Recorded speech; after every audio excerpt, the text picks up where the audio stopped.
Okay, ready, set, go. Okay. Anybody wants me to start at the beginning. And of course, that was only 9 months after I was conceived. Yeah. Anyway, what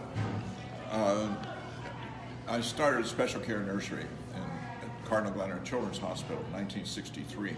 And we were instrumental we helped invent the ventilator. We invented how to take blood pressure on premature babies. We were the ones that invented nutrition in the vein. We identified the need for magnesium, the need for zinc, the need for copper. Wow.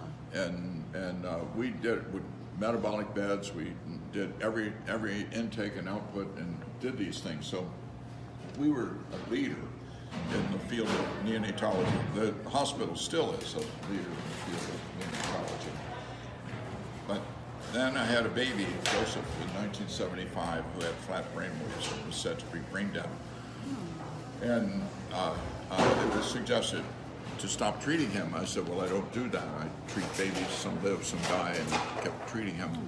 And he did eventually get off the ventilator, and he went to school, and he got straight A's, and ran track and played baseball. And he's married, he has 3 children. So because of him, after about 6 months, when he continued to live and was doing much better than anybody would have predicted, I started to investigate brain death. And it took about 2 years till I understood the language of brain death. Brain death is a lie. It's a lie that's been told over and over again, so people don't even realize it's a lie anymore. But it's been a lie from the beginning, continues to be a lie. So I published in the medical literature. I have an article in Journal of the American Medical Association. I have an article in the Gonzaga Law Review. It's 85 pages, has 244 footnotes to it. And because of that, eventually I have continued to talk about brain death. Brain death is a lie. I have talked all over the United States. I've talked in many countries. The truth is easy, and then once you deviate from the truth, then you have first it's false, but then when people become conscious of it's false, then it's a lie. Brain death is a lie. The way it occurred was that Christian Barnard did the first heart transplant in South Africa in 1967. 3 days later, they did the second heart transplant, and you don't know where that is, but I'll tell you. It was done in Brooklyn, New York. And what they did is they cut the beating heart out of a 3-day-old baby and transplanted it into an 18-day-old baby. And at the end of their surgeries, a short time after the end of their surgeries, both of those babies were dead. It was illegal, it was immoral. And so they had to do something to make it legal. And so what they did is they set up a committee at Harvard, and the committee invented brain death. The committee did not do studies on dogs or cats or rats. They didn't collect data on human beings, they just invented brain death.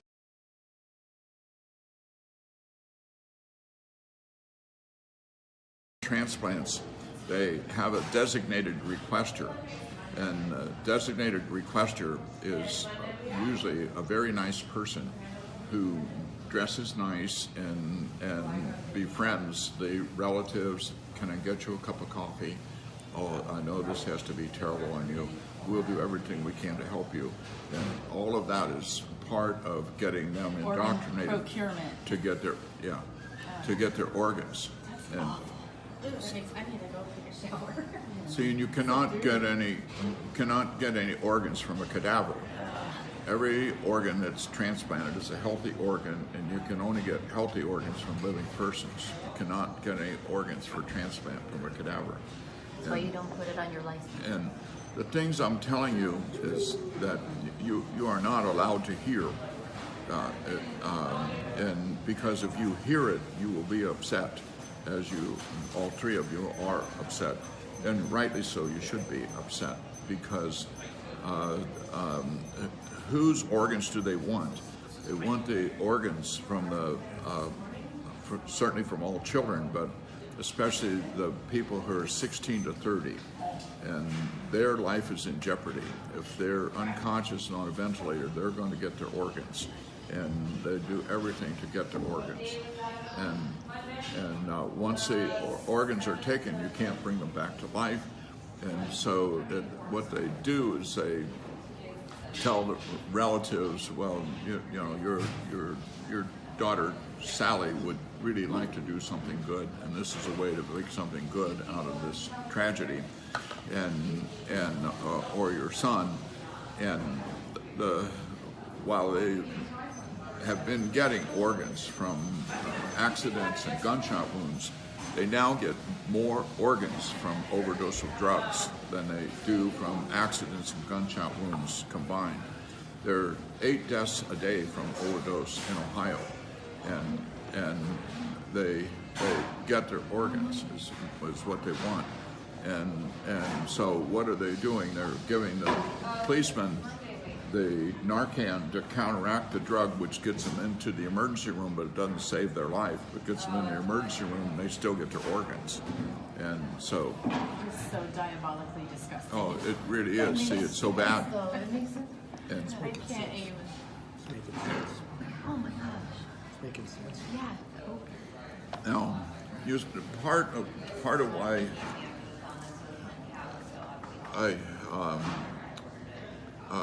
when you were talking about unconscious and pain, and you might have talked about something else, what I'm encouraging you to do is to realize that there are common denominators of all of this. The common denominator is that each person is unique and unrepeatable and special. And a person is alive, but so are the dogs and cats running around that are alive, and so are the trees alive, but they don't have the life that the person has. And each person has that life, whether that person can walk or talk or show consciousness.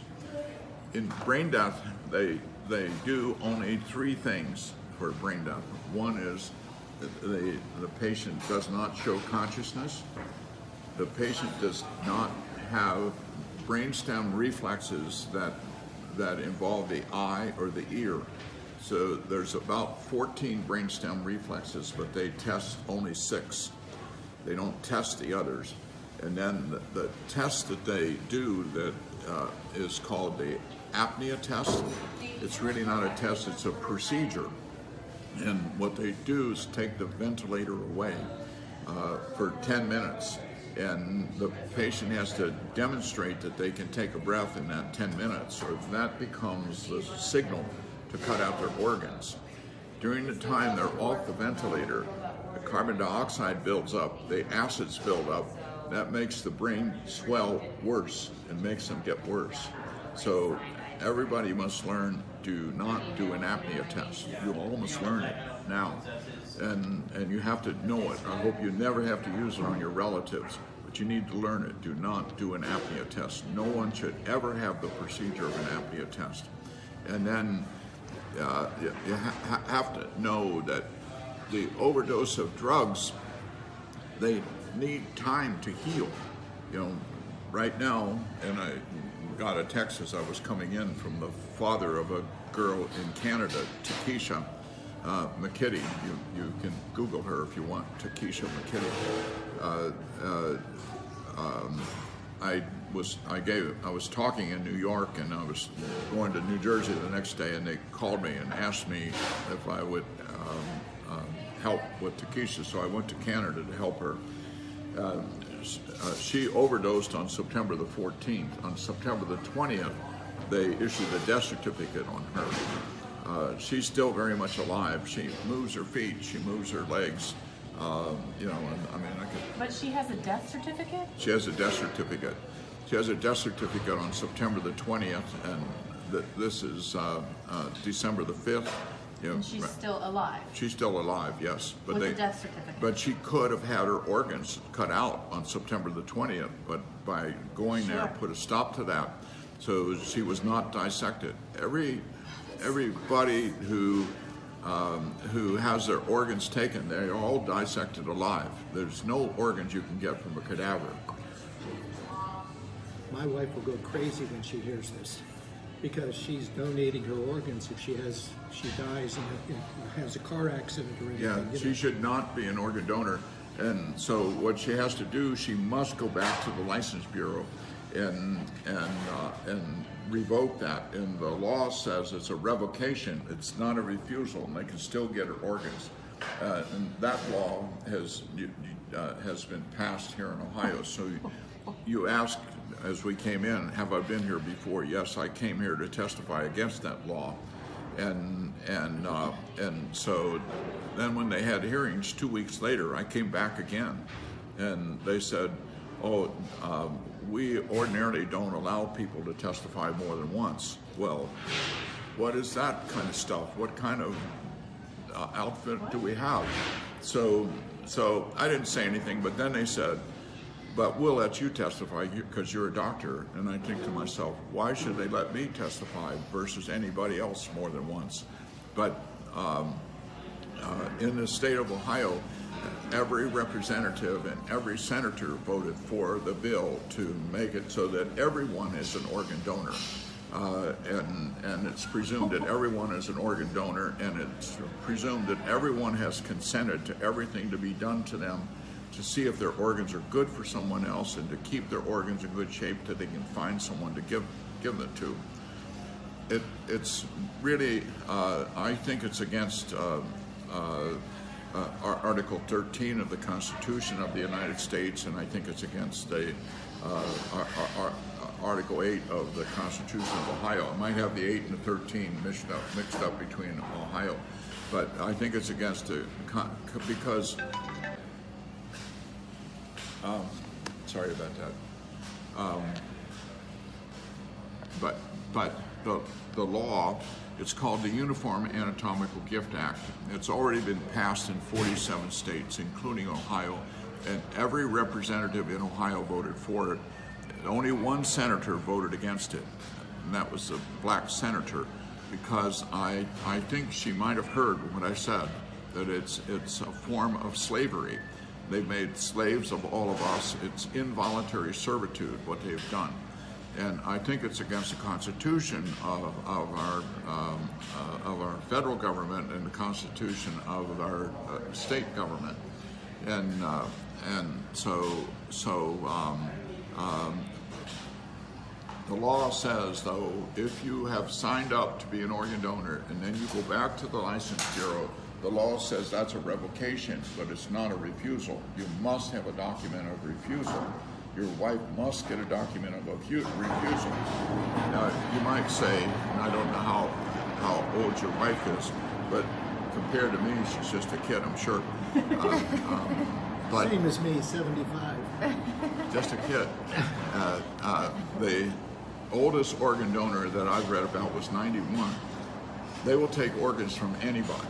It's just that they have Class A organs. Those are 16 to 30, and then as you get further away from that, with different ages, different diseases, like they have taken organs from people with AIDS. Granted, they give them to other people with AIDS, but they're Class B organs. They have Class A organs, Class B organs, and that kind of thing. So that document of refusal has to be an authorized by an attorney that you presented to the Bureau of Motor Vehicles? I'll give you something that you can do. Okay. I'll give you something that you can take with you. Now, the point about where your focus has been on vaccines, and rightly so, something stimulates you to become focused on that, whatever it is. And that's part of why I asked some of the questions I ask as to how you get involved. And I told you a little bit about how I got involved, and I also told you I'm one of the leaders in neonatology for many years, and then because of this brain death thing, I've gotten off into paying attention to that and teaching people that about brain death. Brain death is a mendacity, and you might go home and look up the word mendacity. It's not a new word. And the first use of the word mendacity was around 1300 when it was used. At least that's what I found. And it had to do with some false religion. And mendacity means a lie, a deception, but it's a deliberate deception to mislead you. And that's why I think it's the best term for what brain death is. Everybody who's brain dead, everybody who's called brain dead has a beating heart, circulation, and respiration. If they didn't have that, you wouldn't have to call them brain dead. You could call them dead, but they're all alive. So, anyway. Do you mind touching on your background What's a that? little bit? Do you mind touching on your background a little bit, please? My background? Yes. Well, first of all, I was born in Norwood, Ohio, and went to Xavier University in Cincinnati, and then I went to St. Louis University to medical school and trained as a pediatrician, took care of children with leukemia and tumors for about 6 years, and during that time saw how many infants died and there were no treatments. And so it seemed like we should be able to do something. I mean, I was at a children's hospital where we did things for children of all ages, but not infants. And so I started a special care nursery in 1963 and continued there, taking care of babies, and then I went other places to do the same thing. So my wife and I have